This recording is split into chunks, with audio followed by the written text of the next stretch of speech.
Inaresto ang isang lalaki sa Quezon City dahil sa pangmomolestya umano sa dalagitan niyang anak. Tumanggi magbigay ng pahayag ang akusado. May unang balita, si Bea Pinlac. Ikaw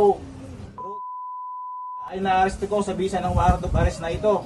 Ikaw ay may Hindi na pumalagang 58 anyos na lalaking ito nang arestuhin siya ng pulisya sa kanyang bahay sa Barangay Holy Spirit, Quezon City.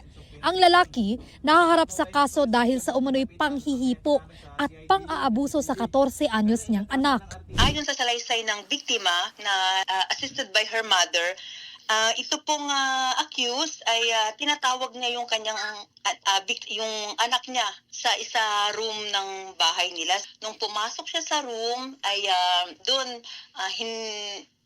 sinimulan na po siyang hipuan sa masiselang bahagi ng kanyang katawan. Napasigaw daw ang biktima sa takot dahilan para marinig ito ng kanyang ate. Pumasok din yung ate niya sa room at siya ay sinaklolohan. And yung time na yun, saka siya nakatakbo. Kaya pagkatapos nun, sinalaysay niya na sa kanyang mother ang pangyayari. Agad daw nila itong isinumbong sa pulis.